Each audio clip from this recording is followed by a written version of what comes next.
नमस्कार, स्वागत है आप सभी का be wealthy help live session में, जहां पर आपके निवेश से जुड़े सवालों के जवाब देने की हमारी पूरी कोशिश होती है, बहुत ही सरल और आसान भाषा में। आज सवालों के जवाब देने के लिए हमारे साथ हैं आपके और मेरे favourite Hemant Rustagi sir. Hemant sir, बहुत बहुत स्वागत है आपका।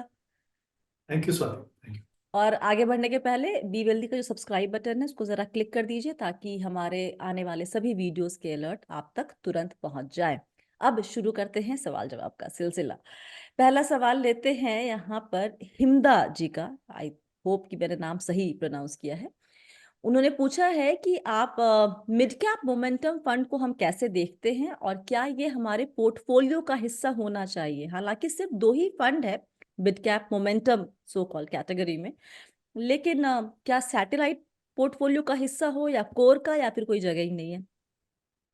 हाँ, आई थिंक ये बहुत ही इंपॉर्टेंट सवाल है स्वाति। जैसा आपने बिल्कुल सही कहा कि दो ही फंड है। हम्म। तो बेसिकली ये फंड जो है, पहले समझते हैं कि मोमेंटम क्या है और जी। ये किस कैटेगरी के फंड्स होते हैं। हम्म। ये बेसिकली स्मार्ट बीटा फंड्स है।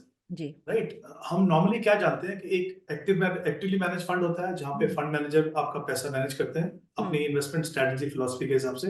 हम्म। दूसरा होता है passively manage fund, index fund जिसको हम बोलते हैं, जो सिर्फ इंडेक्स को फॉलो करता है। हम्म। ये जो स्मार्ट बीटा फंड्स होते हैं बेसिकली ये दोनों का मिक्स है।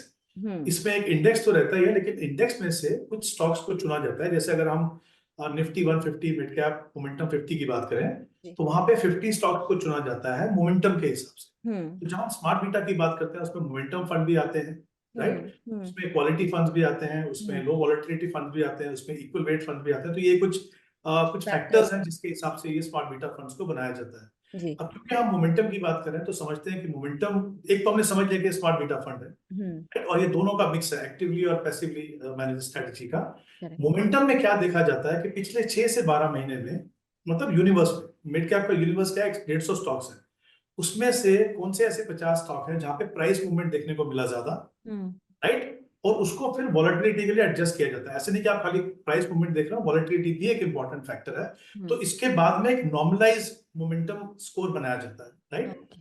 जो बेसिस बनता है हर स्टॉक को वेटेज देने के लिए। 50 स्टॉक तो चुन लिया आपने, प्राइस मूवमेंट से वॉलेटिलिटी भी एडजस्ट कर ली, फिर इनको वेटेज कैसे देंगे। तो जैसा मैंने कहा, ये नॉर्मलाइज जो मोमेंटम स्कोर है उसको देखा जाता है। और साथ में उस कंपनी का जो फ्लोटिंग स्टॉक है, यानी कितना लिक्विडिटी है, लिक्विडिटी भी एक इंपॉर्टेंट फैक्टर है। तो इन फैक्टर्स को देके ये 50 स्टॉक को बनाया जाता है। राइट। अब यूनिवर्स तो वही 100-150 स्टॉक का है मिड कैप। क्योंकि हम मिड कैप की बात करें तो मैं फोकस थोड़ा वहां पे कर रहा हूँ। जरूर। एज एन इन्वेस्टर आपके पास एक्टिवली मैनेज फंड हो सकता है, आपके पास पैसिवली मैनेज फंड हो सकता है। फिर हम्म। आपने एक मोमेंटम देखा जहां पे 50 स्टॉक है। जी। मेरा अच्छा एक और चीज कहना चाहूंगा हाँ जी। कि जब मार्केट अच्छा कर रहा हो, हम्म। जैसा अभी कर रहा है, उस सेगमेंट में मोमेंटम हो जैसा हम्म। अभी कर रहा है। अगर ये दो फंड की जिसकी हमने बात की ना, इनकी परफॉर्मेंस देखिए एक साथ, एक्टिवली मैनेज फंड से कहीं बेहतर है, इंडेक्स से भी कहीं बेहतर है, क्योंकि हम्म। मोमेंटम है उसके। जी। अब मोमेंटम है तो ठीक है, जब मार्केट में रिवर्सल होगा, जब मार्केट में वॉलेटिलिटी आएगी तो जाहिर सी बात है वो गिरेगा भी। तो ये हम्म। समझने की जरूरत है। ये पोर्टफोलियो को बहुत फाइन ट्यूनिंग करने वाली बात है। मुझे लगता है एक कॉमन इन्वेस्टर के लिए बहुत सारे इश्यूज हैं टैकल करने के। ओके। पहले तो म्यूचुअल फंड करूं, फिर मैं एसेट एलोकेशन देखूं, फिर उसके अंदर मैं देखूं कि डिफरेंट एसेट क्लासेस में किस तरह के फंड लूं, फिर उसके अंदर मैं देखूं कि मेरे को लार्ज कैप कितना, मिड कैप कितना, यहाँ कितना। बहुत सारे एरियाज हैं फोकस करने के। मुझे नहीं लगता है कॉमन इन्वेस्टर को इन फंड्स को देखना चाहिए। इनकी ओके। अपनी यूटिलिटी है। हम्म। उन इन्वेस्टर्स के लिए जो बहुत ही जो रिस्क ले सकते हैं, हम्म। वो पोर्टफोलियो को बहुत हद तक फाइन ट्यूनिंग करना चाहते हैं उनके लिए। हम्म। बट अदरवाइज नॉर्मल इन्वेस्टर के लिए मुझे हम्म। लगता है या तो इंडेक्स फंड या तो फिर एक्टिवली मैनेज फंड, या दोनों का मिक्स। मुझे ओके। लगता है वही सही, क्योंकि ये जो है ना, इसमें मॉनिटरिंग अलग लगेगी। राइट। आज मोमेंटम काम कर रहा है, कल क्वालिटी काम करेगी, फिर लो लो वॉलेटिलिटी काम करेगी। तो आप कहाँ कहाँ उसको बदलाव करने के लिए जाएंगे, वो बहुत ही किसी भी नॉर्मल इन्वेस्टर के लिए मुश्किल है। तो एक एक मेरिट है उसके अंदर, बट हर इन्वेस्टर के लिए नहीं। मुझे लगता है आम निवेशक को इनसे दूर रहना चाहिए। मुझे ये भी लगता है सर, जैसे ये इंडेक्स में हमेशा आई थिंक साल में दो बार ये रीबैलेंस करते हैं पोर्टफोलियो को। अ, तो 6-6 महीने के बाद करेंगे। तो जब भी ये कैलकुलेट करेंगे तो हो सकता है कि एक पर्टिकुलर स्टॉक में दिख रहा है मोमेंटम आज की तारीख में, लेकिन जब तक कि वो इंडेक्स का पार्ट होगा उसके बाद शायद वो मोमेंटम खत्म हो जाए। शायद वो चले ना उतने और आगे तक, शायद तो फिर आप 6 महीने अटके रह गए उस स्टॉक के साथ, बेसिकली एक इंडेक्स में। तो ये हाँ गारंटी तो कतई नहीं है कि जो स्टॉक्स इंडेक्स में आए हैं अपने प्राइस मूवमेंट के बेसिस पे, वो प्राइस मूवमेंट आगे भी बरकरार रहेगी। जी बिल्कुल, वही तो मैंने कहा कि ये बहुत ही ज्यादा फाइन ट्यूनिंग है इसमें। जी। एक तो ऑब्वियसली स्टॉक्स कैसे चुनते जाते हैं, फिर जैसे बिल्कुल आपने कहा, सही कहा कि अगर वो आ गए अंदर और मोमेंटम खत्म हुआ तो मैं कुछ नहीं कर सकता, क्योंकि जब बदलाव होगा तभी होगा। भी होगा। बहुत सारे फैक्टर्स हैं, इसलिए मैंने कहा कि मॉनिटरिंग उसकी अलग है, उसकी एलोकेशन अलग है, और अलग अलग स्मार्ट बीटा फंड कैटेगरीज के फंड अलग अलग समय पे करेंगे, तो आप वो एज ए नॉर्मल इन्वेस्टर आप नहीं कर सकते हो। और हम्म। मुझे लगता है कि अगर आपने मिड कैप में सही एलोकेशन कर लिया और मिड कैप अच्छा कर रहा है, तो आपको काफी बेहतरीन रिटर्न वैसे ही मिल जाते हैं। वैसे ही मिल अब हम जाएगा। ये सोचें कि वो जो 5-10% एक्स्ट्रा वो भी हमें मिल जाए, तो वो कहीं, मुझे लगता है कहीं ना कहीं आपके पोर्टफोलियो को और आपकी जो पोर्टफोलियो जो इन्वेस्टमेंट प्रोसेस है उसको थोड़ा कॉम्प्लिकेटेड करता है। तो उससे अगर मुझे लगता है एक आम निवेशक दूर रहे तो बेहतर। बेहतर है। अगला सवाल श्रेय। बाकी आपकी आवाज थोड़ी कम है, थोड़ा आप माइक उसको। Check, mike check, mike check sir, yeah can you hear this me? Is fine, this is good. Fine. Shrey Baluapuri जी का सवाल है कि मैं 3 साल से निवेश कर रहा हूँ, और क्या मैं अपने आप को हाई रिस्क लेने वाला समझ सकता हूँ अब? एंड कैसे मैं पता करूँ कि अब मेरी रिस्क टेकिंग कैपेसिटी क्या है? बहुत ही इंटरेस्टिंग क्वेश्चन है। I love this question actually, कि कैसे मालूम हो? मैं तो 4 साल से निवेश कर रहा हूँ, 3 साल से कर रहा हूँ, अब मैं रिस्क ले लूँ? हाँ, आई थिंक ये बहुत ही इंपॉर्टेंट सवाल है, और इसलिए इंपॉर्टेंट है कि इन्होंने दो चीजें की बात की। एक तो हम हमेशा कहते हैं ना, it's not the timing, is time in the market which is correct. Important. तो हम्म। ऑब्वियसली एज एन इन्वेस्टर आपको लगता है कि 3 साल हो गए, हम्म। तो अभी तो मैं सब समझ गया, राइट, क्या होता है क्या नहीं होता, तो अभी मैं रिस्क ले लूं। हाँ। बट रिस्क टेकिंग कैपेसिटी जो उन्होंने बात की, वो बहुत ही इंपॉर्टेंट फैक्टर है। आई थिंक जब हम अपना पोर्टफोलियो बनाते हैं तो ये सबसे आगे होना चाहिए हम्म। हमारे डिसीजन मेकिंग प्रोसेस में। हम्म। तो पहले मैं 3 साल की बात करता हूँ। वो 3 साल आपने कैसे बिताए, आपने किस तरीके से पोर्टफोलियो मैनेज किया, वो बहुत इंपॉर्टेंट है, ओके। राइट। मतलब एक लाइटर वे में बताता हूँ हम्म। कि अगर मैं एक क्लास में 3 साल फेल हुआ तो मैं इंटेलिजेंट नहीं बन रहा, राइट। तो मेरा ये बोलना है कि अगर मैं, समय तो बिताया मैंने, हम्म। लेकिन मैं क्या कर रहा हूँ, हर साल फेल हो, राइट। Yeah. अगर मैंने उसका उपयोग नहीं किया, मैं ये नहीं कह रहा कि उन्होंने नहीं किया होगा, मैं एक एग्जांपल बता रहा हूँ कि अगर आपने उसका उपयोग नहीं किया समझने के लिए कि रिस्क प्रोफाइलिंग कैसा होता है, रिस्क क्या होता है, एसेट एलोकेशन क्या होता है, तो फिर आपको उसका फायदा नहीं मिलेगा। करेक्ट। रिस्क टेकिंग कैपेसिटी, जैसा मैंने कहा, बहुत इंपॉर्टेंट है। क्यों इंपॉर्टेंट है और उसको कैसे देखना है आपको? एक इंपॉर्टेंट चीज है आपकी, आपके पास समय कितना है, हम्म। राइट। अगर आप अपने रिटायरमेंट के लिए प्लान कर रहे हो जो 15-20 साल दूर है, बच्चों की एजुकेशन के लिए कर रहे हो जो मे भी 10-12-15 साल दूर है, और कोई लॉन्ग टर्म गोल है, इसमें अमूमन जो है, जो टारगेट बड़ा होता है, जी। राइट, टारगेट बड़ा होता है, समय आपके पास है, तो आप इक्विटी जैसी एसेट अलग एसेट क्लास में जाते हैं, करेक्ट। राइट। हाँ। इसका मतलब ये कि आप रिस्क ले सकते हो, क्योंकि शॉर्ट टर्म में क्या होगा, मार्केट ऊपर नीचे जाएगा, वॉलेटिलिटी आएगी, क्योंकि आपके पास समय है, तो वो कहीं ना कहीं आपको आपकी रिस्क टेकिंग कैपेसिटी को बढ़ाता है। करेक्ट। एक तो ये इंपॉर्टेंट फैक्टर हो गया आपका, आपके पास समय कितना है। हम्म। ऑब्वियसली शॉर्ट टर्म में आपको कैपिटल सेफ्टी पे ध्यान देना है, मीडियम टर्म में आपको सेफ्टी भी चाहिए, ग्रोथ भी चाहिए, लॉन्ग टर्म में आपको ग्रोथ चाहिए, क्योंकि आपको इन्फ्लेशन को बीट करना हम्म। है, राइट। हम्म। दूसरा होता है आपकी पर्सनल सिचुएशन, हम्म।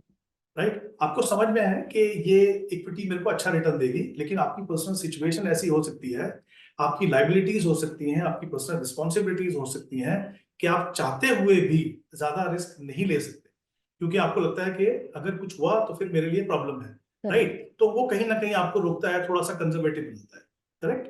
और तीसरा इंपॉर्टेंट, सबसे इंपॉर्टेंट फैक्टर है कि आप, आपका माइंडसेट कैसा है, आपका टेम्परामेंट कैसा है। इक्विटी अच्छा रिटर्न दे रही है, राइट, समय भी है मेरे पास, पर्सनल सिचुएशन भी अलाउ कर रही है, लेकिन जैसे हमने, अब देख रहे हैं किस तरह से मार्केट में वॉलेटिलिटी बढ़ी है, गिरावट है, हम्म। और मैं ऑफिस में बैठ के पूरा समय अपना पोर्टफोलियो का सोच रहा हूँ कि आज जब मार्केट गिरा तो मेरा पोर्टफोलियो कितना गिरा, तो कहीं ना कहीं मेरी वो वर्किंग को अफेक्ट कर रहा है, मेरी हेल्थ को अफेक्ट कर रहा है। जी। रात को जब मैं सो रहा हूँ तो फिर मैं वही सोच रहा हूँ कि मेरा पोर्टफोलियो को क्या हुआ। तो हम्म। आई थिंक ये टेम्परामेंट भी इतना ही इंपॉर्टेंट है, और इसका एग्जाम्पल ये है, सब जानते हैं कि इक्विटी का पोटेंशियल है, रिटर्न अच्छा मिलेगा। हम्म। पिछले कुछ सालों में हमने देखा हमारी एसआईपी बुक 20,000 करोड़ के ऊपर चली गई, हमारा एलोकेशन इक्विटी में बढ़ गया, लेकिन फिर भी 4 या 5% लोग ऐसे हमारे देश में जो इक्विटी में लगाते हैं। वो क्यों नहीं लगाते हैं? कहीं ना कहीं लैक ऑफ नॉलेज और टेम्परामेंट एक इशू होता है वहां पे। तो ये तीनों चीज होने जरूरी है, उसके हिसाब से आप अपनी रिस्क टेकिंग कैपेसिटी को देखिए। अगर आप एक लॉन्ग टर्म में सफल निवेशक बनना चाहते हैं, तो हम्म। ये तीनों पे आपको काम करना होगा, अपना टेम्परामेंट बदलना होगा, अपनी पर्सनल सिचुएशन को देखना होगा, और अगर इक्विटी जैसी एसेट क्लास में इन्वेस्ट करते हो तो उसको समय देना होगा। 3 फैक्टर है मुझे लगता है, उस पर ध्यान दीजिए, वो आपको बताएंगे। और इसलिए हम कहते हैं गोल बेस्ड इन्वेस्टमेंट प्रोसेस फॉलो करना, कि 15-20 साल है तो इक्विटी, 5-10 साल है तो मे बी हाइब्रिड और इक्विटी का मिक्सचर, 2-3 साल है तो फिर डेट में। तो आई थिंक वो ऑटोमेटिकली आपको रिस्क टेकिंग कैपेसिटी का पता चलता है। ओके। अगला सवाल मृणाल दवे जी का, उम्र 37 साल है, 2 बच्चे हैं इनके, काफी वक्त से हमारा चैनल देख रहे हैं और अभी निवेश शुरू किया है आई थिंक 6 महीने पहले। टोटल एसआईपी अमाउंट है सर 16,000 रुपये पर मंथ की, और माइंडसेट रखा है लॉन्ग टर्म इन्वेस्टमेंट 15 साल के आसपास। गोल है बच्चे की पढ़ाई और retirement. By the end of 15 year उनका जो टारगेट है वो है करीब 1 से सवा करोड़ के आसपास एक्यूमुलेट करने का, और ये अपनी एसआईपी की रकम 7 से 10% हर साल बढ़ा सकते हैं। फंड्स के नाम Baroda BNP Paribas small cap, Franklin India opportunities fund, HDFC focus 30, ICICI Pru manufacturing fund और WhiteOak Capital multi cap fund. इसके साथ ही करीब 15 लाख रुपए इनके सेविंग बैंक अकाउंट में है, और जानना चाहते हैं कि इसको कहाँ डिप्लॉय कर सकते हैं ये 5 साल के लिए। ये है इनका सवाल। चलिए पहले देखते हैं कि इनका टारगेट पूरा होगा कि नहीं, फिर उनके जी, फंड्स पे आएंगे, और फिर हम सेविंग बैंक में जो पैसा पड़ा उसका क्या करना है उसको उसकी बात करेंगे। जी 16,000 की एसआईपी है उनकी, 15 साल का समय है इनके पास। इन्होंने कहा कि 7 से 10% से अपनी एसआईपी को बढ़ा सकते हैं, जो बहुत ही इंपॉर्टेंट फैक्टर है हर निवेशक के लिए। क्योंकि क्या होता है, हम एसआईपी की शुरुआत करते हैं और हमारी इनकम बढ़ती है, लेकिन हम उसके सामने हम अपनी इन्वेस्टमेंट को बढ़ाते नहीं हैं। और जब आप ऐसा करते हो तो आपका कॉर्पस कहीं ज्यादा बड़ा होता है। तो मैं अगर ये मान के चलूं कि वो 10% पॉसिबल होगा उनके लिए बढ़ाना यहाँ से, और अगर ये 15 साल तक अपनी इन्वेस्टमेंट को कंटिन्यू करते हैं, 12% का रिटर्न मैं मान के चलता हूँ, तो करीब करीब 1,40,00,000 का कॉर्पस वो बना पाएंगे। इनकी जो रेंज है वो आई थिंक 1 to 1.25 है। तो अगर ये अपना प्रोसेस अनइंटरप्टेडली कंटिन्यू करते हैं इररिस्पेक्टिव ऑफ मार्केट कंडीशन, तो ये गोल इनका डेफिनेटली पूरा होगा। दूसरा अब इनके फंड्स के ऊपर आते हैं। कैटेगरी वाइज बिल्कुल सही है, एक स्मॉल कैप फंड है, मल्टी कैप फंड है, बराबर है। थीमेटिक फंड का थोड़ा सा इशू है, मैं बताता हूँ आपको। तो इनमें जो स्मॉल कैप फंड है बीएनपी परिवार, वो करीब 6-7 महीने पुराना फंड है, बहुत ही नया फंड है। व्हाइट ओक का जो मल्टी कैप फंड है वो भी शायद 8-9 महीने पुराना फंड है, तो बहुत लंबा ट्रैक रिकॉर्ड नहीं है। बट जैसा मैंने कहा, दोनों कैटेगरी सही है, इन्होंने ऑलरेडी इन्वेस्ट कर दिया है, फंड की परफॉर्मेंस ठीक ठाक है। तो मैं नहीं चाहूंगा कि इमीडिएटली वो एब्रप्टली उसके अंदर कुछ चेंज करे। अगले 3-4 क्वार्टर तक ध्यान रखिए। हम हमेशा कहते हैं कि कोशिश कीजिए कि आप थोड़े से जो जिनका ट्रैक रिकॉर्ड है उसको उसमें इन्वेस्ट करें तो बेहतर रहता है, क्योंकि आप देख सकते हैं कि पोर्टफोलियो में बदलाव कैसा हुआ, कितनी कंसिस्टेंसी है परफॉर्मेंस में या इन्वेस्टमेंट फिलोसफी में। अब इन्होंने कर दिया, जैसा मैंने कहा, फंड की परफॉर्मेंस अभी ठीक ठाक है, तो ध्यान रखें 3-4 क्वार्टर्स तक। अगर ये ठीक चलते हैं आगे तो इसमें कंटिन्यू कर सकते हैं। अब हम 2 थीमेटिक फंड पे आते हैं। फ्रैंकलिन इंडिया अपॉर्चुनिटीज फंड है उनके पास, और आईसीआईसीआई प्रू मैन्युफैक्चरिंग फंड है। अब दोनों टीम जो है बहुत अच्छा कर रहे हैं, राइट, और ये आगे अच्छा भी करेंगे। अगर मान लीजिए जैसे बात हो रही है कि अगर पॉलिटिकल स्टेबिलिटी होती है इलेक्शन के बाद, और जिस तरह से करंट गवर्नमेंट का जो फोकस है इन एरियाज के ऊपर, तो मुझे लगता है ये थीम अच्छा करेगा। तो लेकिन थीमेटिक फंड के अपने इश्यूज है, प्रोज एंड कॉन्स हैं। वो जब थीम अच्छा चलता है, पैन आउट करता है, जो ये कर रहा है, तो ये अच्छा करेगा। इसमें वॉलेटिलिटी ज्यादा होती है, कभी कभी ऐसे पीरियड्स होंगे जब परफॉर्मेंस अच्छी नहीं होगी।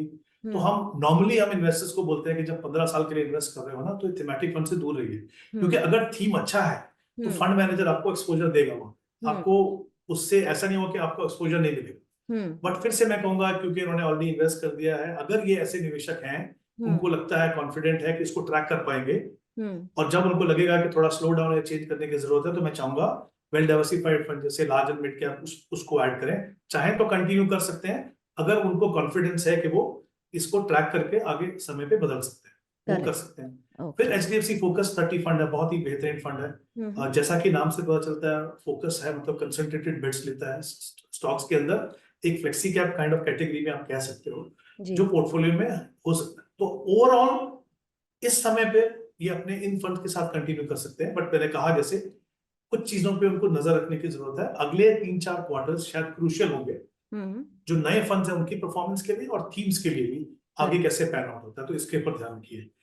अब सेविंग बैंक की बात करें, जो पैसा रखा है उनके पास, मुझे नहीं मालूम कितने समय से रखा है, बट अगर जैसा इन्होंने कहा 5 साल के लिए नहीं चाहिए, या तो जाहिर सी बात है 5 साल का पैसा तो आप सेविंग बैंक में नहीं रखेंगे। जैसा मैंने स्टार्टिंग में भी कहा कि अगर आपका टाइम होराइजन 5 साल है, 7 साल है, तो आप हाइब्रिड फंड्स में जा सकते हैं। ऐसा कभी नहीं करना है कि बिकॉज 5 साल है तो फिर मेरे को सीधा मैं इक्विटी में घुस जाऊं और मैं या तो मैं सेविंग बैंक में हूं या तो फिर सीधा इक्विटी में, ऐसा नहीं करना है। हाइब्रिड कैटेगरी बहुत अच्छी है। जैसे बैलेंस एडवांटेज फंड है, मुझे लगता है 40-45% इक्विटी रहता है, इक्विटी का टैक्सेशन रहता है, काफी बेहतर, मतलब डबल डिजिट रिटर्न आप एक्सपेक्ट कर सकते हो 5 साल के टाइम होराइजन में। तो मुझे लगता है बैलेंस एडवांटेज फंड देखें, उसमें चाहे तो आईसीआईसीआई प्रू बैलेंस एडवांटेज और कोटक बैलेंस एडवांटेज, उसमें आप इन्वेस्ट कर सकते हैं। लेकिन एक ही चीज कहना चाहूंगा, क्योंकि बड़ा अमाउंट है, राइट, तो एक ही साथ इन्वेस्ट ना करें, क्योंकि मार्केट में वॉलेटिलिटी है और शायद जब तक क्लैरिटी ना आए इलेक्शंस की सबकी, तो रह सकती है। तो मे बी 30% लमसम कीजिए और बाकी जो है वो अगले 3 से 6 महीने तक उसको सिस्टमेटिकली आप पैसा ट्रांसफर कीजिए। इस स्ट्रेटेजी का फायदा ये है कि कहीं गिरावट मिली तो आप एक साथ स्विच कर सकते हैं, राइट, और अगर स्टेबिलिटी आई तो भी थोड़ा सा मिस होगा, लेकिन फिर आप एक साथ स्विच करके उस रैली का बेनिफिट ले सकते हो। तो फ्लेक्सिबिलिटी रहेगी आपके पास, और रिस्क और रिवॉर्ड में जो बैलेंस चाहिए वो आपको रहेगा बैलेंस एडवांटेज फंड्स के अंदर। राइट। तो मृणाल जी, आई होप आपको अपने सवालों के जवाब एकदम साफ साफ मिल गए होंगे। अगला सवाल राहुल पाटिल जी का। ये एनआरआई है, 60 लाख रुपए इन्होंने निवेश किया हुआ है small mid and large cap segment में, रेगुलर म्यूचुअल फंड्स में पिछले 6 साल से। सर, जानना ये चाहते हैं कि क्या मैं इसको डायरेक्ट में स्विच कर लूं? अगर स्विच करता हूं तो क्या मुझे long term capital gains tax देना होगा? साथ ये भी पूछा है कि रेगुलर में रखना ज्यादा फायदेमंद होगा या फिर डायरेक्ट में फॉर नेक्स्ट 10 years, और दोनों की एनएवी क्यों अलग है, रेगुलर की और डायरेक्ट की? हमें पता है कि क्या हमने इस पे बहुत डिटेल में बात की है इनफैक्ट, कि क्यों हम किसी के जरिए जब करते हैं तो उसके बेनिफिट क्या होते हैं। और पहले बेनिफिट जो मुझे ध्यान में आती है कि हमें लगता है कि हम अगले 10 साल 15 साल तक कंटिन्यू कर पाएंगे या फिर हम बने रहेंगे निवेश में, कुछ नहीं होगा। लेकिन जब भी बाजार में बहुत ज्यादा वोलेटिलिटी आती है और आप अपने पैसे को उठता बढ़ता गिरता देखते हैं जब खासकर, तो आपके मन में डर आता है और आप निकलने की सोचने लगते हैं। और वैसे में अगर आपने किसी एक अच्छे डिस्ट्रीब्यूटर के साथ अगर आपने निवेश किया है तो वो आपको रोकता है, वो आपकी हैंड होल्डिंग करता है, कहता है कि भाई not the good time and you should not do this. और कई दफा दूसरे की बात सुन के हम रुक जाते हैं। तो जो लॉन्ग टर्म का फायदा होता है वो हमें उनकी वजह से मिलता है, अपने हमारे जो बिहेवियर है उसमें इस बात के चांसेस बहुत ज्यादा है कि हम उछल कूद कर लेंगे, हम शायद लंबे वक्त तक टिकेंगे भी नहीं। बिल्कुल, आई थिंक बहुत ही इंपॉर्टेंट एस्पेक्ट है जिसके बारे में स्वाति अभी तुमने कहा। देखिए, ये सवाल ऐसा है कि इसके हम प्रोज एंड कॉन्स की बात कर सकते हैं जी। लेकिन उसकी एप्लीकेबिलिटी जो है, यानी उसका आपके ऊपर क्या असर है या आप उसको कैसे देखते हैं, वो डिपेंड करेगा आप कैसे निवेशक हैं, राइट। उसमें हमेशा डिबेट हो सकती है कि भाई मैं क्यों एक्स्ट्रा कमीशन दूं, मैं क्यों ये करूं, राइट। तो वही एक कारण है कि आप डिसाइड करते हैं। पर जैसा मैंने कहा, मैं प्रोज एंड कॉन्स की बात करता हूँ, फिर हर प्योर जो है वो अपने हिसाब से उसको डिसाइड कर सकते हैं कि भाई हाँ, वाकई में मैं कहाँ पे फिट होता हूँ और क्या क्या मेरे लिए सही होगा। सुटेबल है, राइट। तो आई थिंक बिल्कुल सही है। देखिए, 2-3 चीजें इन्होंने कहा यहाँ पे कि क्या मैं कर सकता हूँ। बिल्कुल कर सकते हैं आप। सेबी ने अलाउ किया आपको, या तो आप डायरेक्ट इन्वेस्ट कीजिए या तो किसी डिस्ट्रीब्यूटर के थ्रू रेगुलर प्लान में इन्वेस्ट कीजिए। जब भी आपका मन करे, आप रेगुलर से चाहें तो आप डायरेक्ट में आ सकते हैं। फिर इन्होंने पूछा क्या मुझे कैपिटल गेन लगेगा? जी बिल्कुल लगेगा, क्योंकि एनएवीज अलग हैं, राइट। तो जब आप स्विच करेंगे तो आपको कैपिटल गेन देना पड़ेगा, वो इन एनी केस आपको किसी ना किसी स्टेज पे देना ही है। अगर आपने मन बना लिया, आपको लगता है कि नहीं रेगुलर मुझे नहीं करना है और मुझे डायरेक्ट करना है, तो एक बार तो आपको जब भी आप रिडीम करेंगे टैक्स तो आपको देना है, राइट। और अगर इसका जो बेनिफिट होता है उसका फायदा उठाना चाहते हो तो फिर मुझे लगता नहीं taxation should be an issue. फिर इन्होंने कहा कि दोनों की एनएवी क्यों अलग होती है। पहले समझने कि दोनों में फर्क क्या है। रेगुलर प्लान में आप किसी डिस्ट्रीब्यूटर की मदद लेते हैं तो उनको जो डिस्ट्रीब्यूशन कमीशन दिया जाता है फंड की तरफ से, वो भी स्कीम को चार्ज होता है, राइट। जब आप डायरेक्ट करते हैं तो क्योंकि कोई डिस्ट्रीब्यूटर इन्वॉल्व नहीं है, तो म्यूचुअल फंड जो है वो डिस्ट्रीब्यूशन कमीशन आपको चार्ज नहीं करता। तो उतना डिफरेंस दोनों के बीच में रहता है, राइट। पोर्टफोलियो वही है, वैल्यूएशन वही है, वैल्यूएशन के बाद ये खर्चा जब निकालते हैं उसमें रेगुलर में थोड़ा खर्चा ज्यादा होता है, obviously 50, 60, 70 basis point depending on किस तरह का कमीशन वो चार्ज करते हैं फंड को। और फिर डायरेक्ट, इसीलिए दोनों की एनएवी जो है वो अलग होती है, राइट। ये तो अभी क्लियर हो गया। अब मुझे क्या करना चाहिए? हम्म, राइट, इन्वेस्टमेंट जो है म्यूचुअल फंड में इन्वेस्ट करना बहुत ही सिंपल है। Hmm, mutual fund is suppose to be vehicle जो आपको बहुत आसानी से इन्वेस्ट करने देती है, लेकिन उनमें इन्वेस्ट करना इतना आसान नहीं है। हम्म, हमने थोड़ी देर पहले बात की प्रोसेस क्या है। राइट, मुझे अपने गोल्स को डिफाइन करना है, मुझे अपनी एसेट एलोकेशन देखनी है, फिर एसेट एलोकेशन में मुझे फंड्स देखने हैं, कौन से फंड्स हैं, क्या मैं रखूं, फिर पोर्टफोलियो रीबैलेंसिंग करना है। जी, राइट, फिर सबसे इंपॉर्टेंट एस्पेक्ट जो आपने कहा अभी, कि जब वॉलेटिलिटी आती है, हम्म, क्या मुझ में वो क्षमता है कि मैं अपने आप को कुछ इररेशनल डिसीजन देने से रोक सकता हूँ। या, अभी क्या होता है मैं आपको बताता हूँ। अगर if you are investing through a distributor, मान लीजिए मार्केट में बहुत बड़ी गिरावट आई 10-15% की, उन्होंने आपको बोला नहीं डरिए मत, ये होता है मार्केट में, कुछ नहीं करना है, आप देखेंगे आगे जाके कि ये बिल्कुल सही हो जाएगा और आपको नुकसान नहीं होगा। हम्म, आपने कहीं ना कहीं वो बात सुन ली हम्म, और आप पोर्टफोलियो में बने रहे, और आपने देखा कि वो अगले पिछले 2-2.5 साल में हमने देखा किस तरह के रिटर्न हमको मिले हैं। करेक्ट, अब वो कन्वीनियंटली काफी बार हम भूल जाते हैं जी, कि भाई किसी ने मुझे रोका था। हम्म, दूसरी बात, उसको आप क्वांटिफाई नहीं कर सकते करेक्ट, कि वो जो एडवाइस का मुझे फायदा कितना हुआ। तो हम कभी भूल जाते हैं या तो फिर उसको क्वांटिफाई नहीं कर पाते हैं। ये डिसीजन जो है ना, दूसरी बात, पुश करना पड़ता है इन्वेस्टर्स को इन्वेस्ट करने के लिए। ठीक है, या, हम अपनी लाइफ में इतने बिजी हैं, हमको लगता है यार अगले हफ्ते कर लेंगे, उसके अगले हफ्ते कर लेंगे, फिर दिखा रहे मार्केट ऊपर चला गया, छोड़ दीजिए। वो जो डिसिप्लिन आना चाहिए ना, वो आपके पास नहीं आता अनलेस कोई आपको आपसे पुश लगातार करे, बात करके आपको या, उसके लिए पुश कर। मैं हम्म, पुश करने का मतलब ये नहीं कह रहा हूँ कि जबरदस्ती आपको पैसा डालना है, पर आपकी जरूरत के हिसाब से। जी, तो जी, ये कुछ ऐसे फैक्टर्स हैं जो आप खुद से, अगर आपको लगता है आप कर सकते हैं, हम्म, तो आप पैसा बचाइए। हम्म, उसमें तो कोई, ये तो नो ब्रेनर है कि जी, अगर मेरा 50-60-70 बेसिस पॉइंट का फर्क है, तो अगले 10 साल अगर मैं करता हूं तो वाकई में काफी फर्क पड़ेगा मेरे पोर्टफोलियो में। हम्म, लेकिन अगर मैं नहीं कर सकता, हम्म, तो ये 70 बेसिस पॉइंट बचाने के बदले कि ऐसा ना हो कि मेरा 15, 20, बड़ा 50% में नुकसान नुकसान कर हो ले जाए। आप अपना, तो ये जैसा मैंने कहा प्रोज एंड कॉन्स हम बता सकते हैं। एज एन इन्वेस्टर अगर आप पूछें जनरली, मैं कहूंगा कि इन्वेस्टिंग एक ऐसा प्रोसेस है, क्रिकेट भी है ना, हम जी, सब एक्सपर्ट हैं क्रिकेट में, राइट। राइट, कोच ने क्यों इस प्लेयर को नहीं लिया, ये प्लेयर ने क्या गलती किया, ये पिच क्यों खराब है, ये ग्राउंड में क्यों खराब है, टॉस जीता तो क्यों किया। लेकिन जब आप पैड अप करके अंदर जाते हैं ना, और जब फास्ट बॉलर आपको बॉल करता है, मैं क्रिकेटर रह चुका हूं इसलिए बता रहा हूँ, हाँ, कान के पास से जब बॉल निकलती है वो आवाज आती है ना, पूरी बॉडी आपकी हिल जाती है, क्योंकि आप यूज टू नहीं है उस पेस के। राइट, मार्केट में जब आप अंदर जाते हैं ना, तो बहुत सारे चैलेंजेस होते हैं। आप सक्सेसफुल होंगे या नहीं होंगे, वो कैसे डिपेंड करता है आपने चैलेंज को कैसे हैंडल किया। हम्म, एसेट एलोकेशन अपनी जगह, बाकी सब अपनी जगह, लेकिन जी, वो चैलेंजेस आपने कैसे टैकल किए। और वहां पे मुझे लगता है, अगर आपका अच्छा डिस्ट्रीब्यूटर, मैं ये नहीं कह रहा हूँ कि सारे डिस्ट्रीब्यूटर्स बहुत अच्छे हैं या सारे करेक्ट, आपको मदद करेंगे, वहां भी आपको चुनने की जरूरत है, बट अच्छे डिस्ट्रीब्यूटर या एडवाइजर के थ्रू आप इन्वेस्ट कर रहे हो, तो काफी फर्क पड़ता है आपके इन्वेस्टमेंट। तो इन चीजों का ध्यान रखिए और फिर डिसाइड कीजिए। राहुल जी, जो स्विचिंग वर्ड है ना कभी भी म्यूचुअल फंड में, उससे कंफ्यूज मत होइए। स्विचिंग में हमेशा आप पहले रिडीम कर रहे हैं और वापस से निवेश किया जा रहा है, और इसलिए टैक्सेशन एंगल वहां पर हमेशा एप्लीकेबल होगा। ऑल राइट, नेक्स्ट बाकी आपकी क्वेश्चन। आवाज अभी भी अभी थोड़ी कम आ है। रही है? अभी अभी अभी अभी हाँ, ये थोड़ी सी बेटर है। क्या हो गया है आवाज को? मेरे सब तो ठीक ठाक दिख रहा है। Just 1 second, let me check my mic. मैंने माइक तो,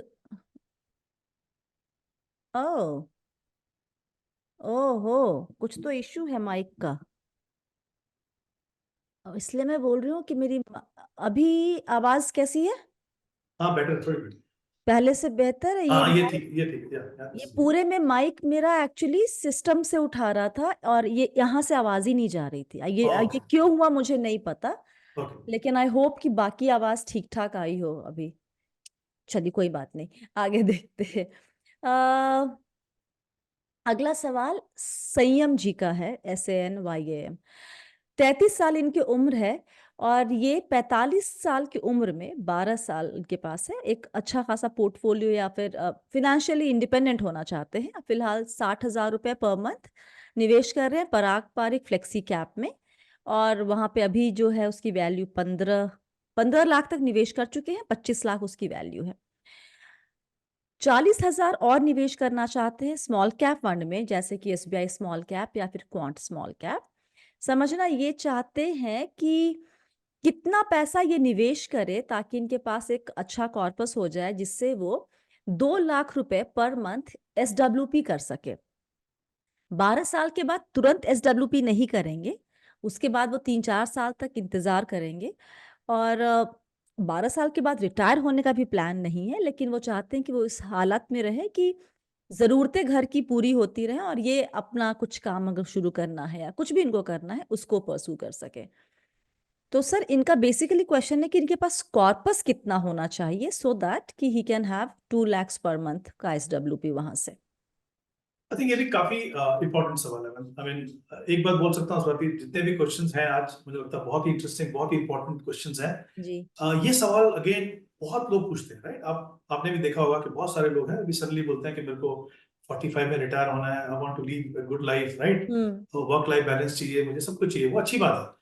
यहाँ पे मुझे अच्छी बात क्या लग रही है, उन्होंने कहा कि मुझे 45 में खाली देखना है कि मैं फाइनेंशियली सिक्योर हूँ, या। और सबसे अच्छी बात ये कहा कि 3 से 4 साल तक मैं उसको वेट कर सकता हूँ, तो हम्म। ऐसा नहीं कि मुझे इमीडिएटली जरूरत है। हम्म। तो क्या होता है, वो कहीं ना आपके इन्वेस्टमेंट प्रोसेस में, एसेट एलोकेशन में फ्लेक्सिबिलिटी लेके आता है जी। कि मेरे पास 12 साल का समय और साथ में 3-4 साल और है मेरे पास। हम्म। ऐसा नहीं कि मुझे 12 साल के बाद सब कुछ बंद करके हम्म। इमीडिएटली मुझे पैसा चाहिए। तो मुझे ये अप्रोच जो है वो काफी अच्छी लगी। आई थिंक जो भी कभी सोच रहे हो हम्म।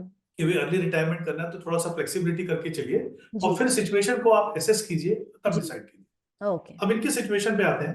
हम्म। 60,000 की एसआईपी कर रहे हैं, हम्म। 40,000 की और करने चाहते हैं, तो हम मान के चलते हैं कि भाई 1 लाख रुपए की एसआईपी कर सकते हैं। करेक्ट।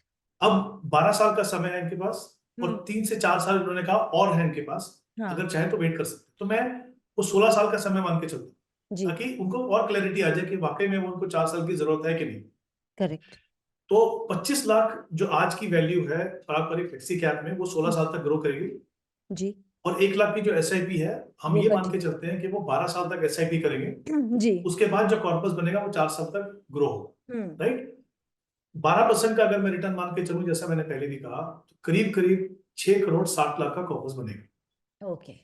मेरा ये मानना है कि जब आप 15-16 साल के लिए इन्वेस्ट करते हो, तो 12% से ज्यादा रिटर्न की काफी बड़ी प्रोबेबिलिटी होती है। होती। तो अगर मैं इसको राउंड फिगर ले लूं, तो करीब करीब इनके पास 7 करोड़ का कॉर्पस तो होना ही चाहिए, हम्म। हम्म। राइट? प्रोवाइडेड कंडीशन वही है हम्म। कि आप इस प्रोसेस को कंटिन्यू करें irrespective of market condition, correct. Right? हाँ। तो वो आप करें और अपने फंड्स को जो है थोड़ा सा मॉनिटर करते रहें। जी। अब ये एक इशू दूसरा है यहाँ पे कि 2 ही फंड है, वो मैं उसके ऊपर बाद में आता हूँ। जी।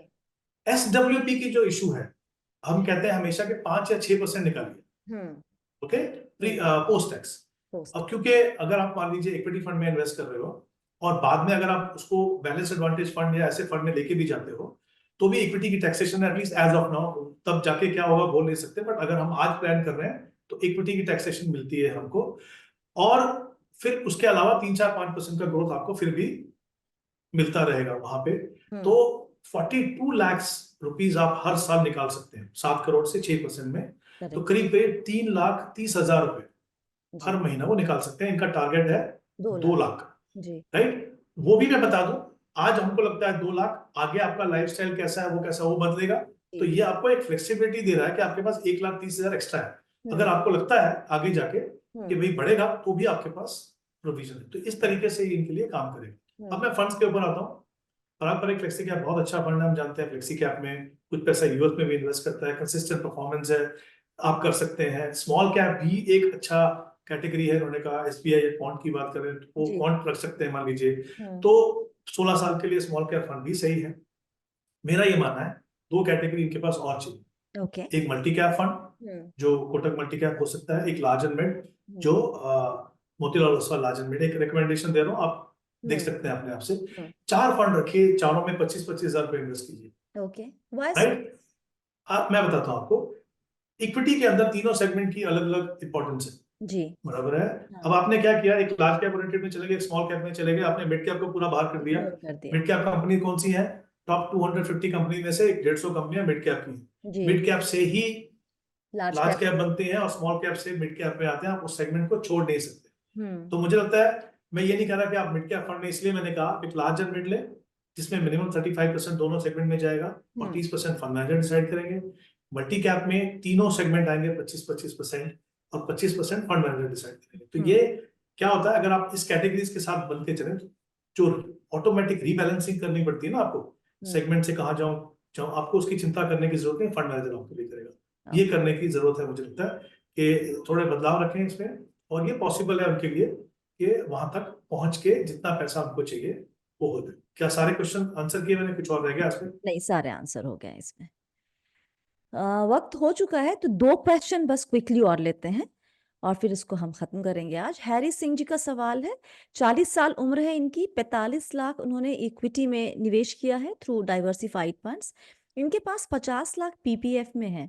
जानना चाहते हैं कि क्या मैं पीपीएफ की रकम को म्यूचुअल फंड में निवेश कर दूं ताकि बेहतर रिटर्न मिले। 10 साल का टाइम होराइजन है, 2 करोड़ का टारगेट है।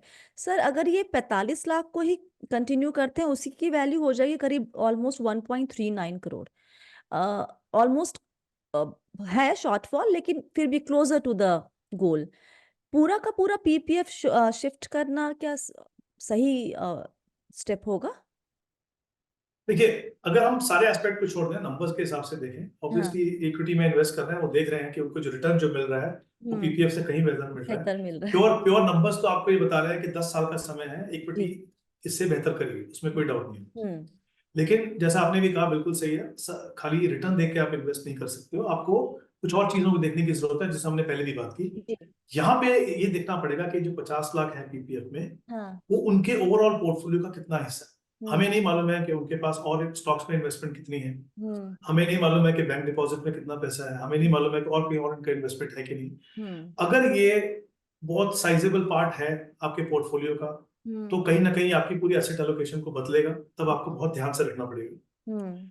ये बात सही है, मेरा ये मानना है, मैं हमेशा ये कहता हूँ कि पीपीएफ के अपनी मेरिट्स है, क्योंकि आपको वो एक अश्योर्ड रिटर्न देता है, पैसा सेफ है, टैक्स फ्री भी। टैक्स फ्री रिटर्न है। हम्म। लेकिन जब आप 10-15 साल के लिए इन्वेस्ट करते हैं, और अगर आप थोड़े से भी ऐसे इन्वेस्टर हैं जो समझते हैं हम्म। कि रिस्क रिवॉर्ड क्या होता है, हम्म। तो डेफिनेटली म्यूचुअल फंड्स आपको बेहतर रिटर्न दे सकते हैं। लेकिन जरूरी नहीं है कि आपको सीधा पीपीएफ से निकल के इक्विटी में जाना, उसमें हाइब्रिड फंड भी हो सकते हैं, हमने बात की बैलेंस एडवांटेज फंड भी हो सकते हैं। आपका पर्पस है बेहतर रिटर्न लेना, Yeah. रिस्क पे भी थोड़ा ध्यान रखिए, राइट। दो चीजें जैसे मैंने कहा, एक ये प्रोपोर्शन कितना है आपके ओवरऑल पोर्टफोलियो का। अगर मान लीजिए मेरा पोर्टफोलियो और कहीं 2-2.5 करोड़ का है, तो ये बहुत बड़ा प्रोपोर्शन नहीं है, मैं इसको शिफ्ट कर सकता हूँ। दूसरा, सीधा इक्विटी में नहीं जाना है मुझे, कुछ पैसा मैं हाइब्रिड फंड में ले सकता हूँ, कुछ पैसा मैं इक्विटी में ले सकता हूँ। तो ये कुछ फैक्टर्स हैं आपको ध्यान रखने में, और बाकी इसलिए बात नहीं कर रहा हूँ क्योंकि कुछ सालों से इक्विटी में ऑलरेडी इन्वेस्ट कर रहे हैं, तो मैं ये मान के चल रहा हूँ कि ये समझते हैं कि इक्विटी में इन्वेस्ट करने के प्रोज एंड कॉन्स क्या है। और इन्होंने सिर्फ पिछले 2-2.5 साल की तेजी नहीं देखी, उससे पहले भी इन्होंने ऐसे पीरियड देखे होंगे जहां पे अप एंड डाउन हुए हैं, या ऐसे पीरियड्स हैं जहां पे रिटर्न अच्छा नहीं मिला। क्योंकि ये एक्सपीरियंस इन्वेस्टर है, मैं इनको सिर्फ ये 2 इंपॉर्टेंट एस्पेक्ट की बात कर रहा हूँ, इनको ध्यान रखने की जरूरत है। ओके। आखिरी सवाल अंगद सिंह का, एकदम रिसेंटली कमाना शुरू किया है, 5,000 रुपए निवेश करना चाहते हैं, कैसे करें ये? एलोकेशन कैसा होना चाहिए? 2-3 अच्छी चीज कर रहे हैं, अभी कमाना शुरू किया है, अभी से इन्वेस्ट करेंगे, लॉन्ग टर्म में इन्वेस्ट करेंगे। और एलोकेशन की बात कर रहे हैं। पावर कंपाउंडिंग की बात हो रही है, म्यूचुअल हाँ। फंड्स की बात हो रही है, सिस्टमेटिक इन्वेस्टमेंट प्लान की बात हो रही है। तो करेक्ट। डेफिनेटली मुझे लगता है कि अगर ये लॉन्ग टर्म के लिए, जैसा उन्होंने कहा, इन्वेस्ट कर रहे हैं, तो इक्विटी फंड में जाइए। बट जनरली मैं कहता हूँ एक चीज का ध्यान रखिए, एक ऑब्जेक्टिव बना के चलिए, और लॉन्ग टर्म को भी डिफाइन कीजिए, 10 साल, 15 साल, 20 साल। 2 फायदे होंगे इसके। एक, जब मार्केट वॉलेटिलिटी आएगी आपको डर लगेगा, लेकिन आप कोई एब्रप्टली डिसीजन नहीं लेंगे, क्योंकि आपको पता है अभी भी मेरे पास इतना समय, वो इंपॉर्टेंट है। दूसरा, अगर एक टारगेट लेके चलेंगे ना, तो वो आपको बताएगा कि नहीं, वहां तक पहुंचने के लिए 10,000 की एसआईपी करनी। आज मेरी कैपेसिटी है 5,000 की, तो मुझे मालूम है कि कैसे भी करके मुझे वो और 5,000 बढ़ा। तो ये 2 एस्पेक्ट का ध्यान रखिए। यहाँ पे जैसा उन्होंने कहा, इक्विटी फंड में जाए। इक्विटी में भी ऑब्वियसली, जैसे मैंने पहले कहा, कि तीनों सेगमेंट है। एक फ्लेक्सी कैप फंड रखिए, राइट, एक large and mid cap fund रखिए, और एक मल्टी कैप फंड रखिए। हाँ, मिड कैप भी अलग से हो सकता है, स्मॉल कैप भी हो सकता है, बट आप शुरुआती निवेशक हैं, इन तीनों सेगमेंट में इन्वेस्ट करने के लिए स्टार्ट यहाँ से कीजिए। आगे जाके इन्वेस्टमेंट बढ़े, एक्सपीरियंस बढ़े, समझ आए, तब आप उन कैटेगरीज को इंक्लूड कीजिए। तो शुरुआत कीजिए इन 3 कैटेगरी से। उसके बाद, जैसा मैंने कहा, उसको रिवाइज करते रहिए, और जैसा पहले भी हमने एक बार बात की, टॉप अप करते रहिए, स्टेप अप करते रहिए, in line with your income increase. वो बहुत इंपॉर्टेंट। तीनों कैटेगरी में कुछ नाम बता देंगे इनको?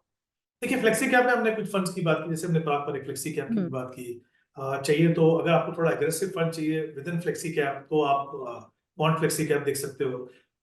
लार्ज एंड मिड में HDFC large and mid cap, या फिर Motilal Oswal large and mid cap, right, उसको देख सकते हैं। मल्टी कैप में, जैसा मैंने पहले भी कहा, कोटक मल्टी कैप, या फिर निपॉन इंडिया मल्टी कैप, ये कुछ फंड्स हैं इन कैटेगरीज के, जिनको आप कंसिडर कर सकते हैं। ऑल राइट, चलिए वक्त हो चुका है, यहीं पर खत्म करेंगे सवाल जवाब का सिलसिला। क्विकली दो तीन बात। पहली बात, thank you so much sir वक्त निकालने के लिए। अ, सिर्फ मैं नहीं, मुझे 110% यकीन है, और जो फीडबैक हमें आता है, बी वेल्दी के व्यूअर्स आपके जवाब को इतना ज़्यादा पसंद करते हैं, वो हमको वीडियोस के व्यूज से भी समझ में आता है। मैक्सिमम व्यूज आते हैं जब आप जवाब दे रहे होते हैं। तो so thank you so much अपना एक्सपीरियंस हमारे साथ शेयर करने के लिए। Thank you thank you. Swati, बड़ा अच्छा लगता है अगर हमारा कुछ एक्सपीरियंस है जो हमने इतने सालों में देखा है, उसको शेयर करने से अगर आपके जो व्यूअर्स हैं, इन्वेस्टर्स हैं, जी, उनको फायदा होता है, तो it's always a pleasure and you know that I am always available. Thank you. और दूसरी बात, आज शायद मेरा ऑडियो शुरुआत में काफ़ी कम आया होगा, लेकिन चिंता करने की बात नहीं है, क्योंकि मैं कम बोलती हूँ यहाँ पर, सर ज़्यादा जवाब देंगे ऑफ कोर्स। तो आप उसको लेके शिकायत मत कीजिएगा, आगे से ये गलती नहीं होगी, इसका हम ख्याल रखेंगे। तीसरी बात, जो लोग ये शिकायत कर रहे हैं कि मेरे सवाल के जवाब नहीं दिए गए हैं, तो देखिए हमारे पास इतना ही विंडो होता है सवाल जवाब देने का, तो लेकिन इतने डिटेल में जवाब दिए जाते हैं ताकि आपके भी सवाल शायद उसमें शामिल हो जाते हैं। तो शिकायत ना करें, जवाबों को थोड़ा गौर से सुनें, शायद आपके सवाल उसी में शामिल हो। और कोई और डाउट हो तो नीचे कमेंट करें, फीडबैक भी दीजिएगा। मेल कहाँ करना है वो सब डिस्क्रिप्शन बॉक्स में लिखा हुआ है। याद रखिए, आप हैं मेरे यानी स्वाति के साथ, और हम सब हैं बहुत ही सावधानी और समझदारी के साथ अमीर बनने के सफर पर। बहुत सारा प्यार और दुलार आप सभी को। Stay blessed, healthy and be wealthy.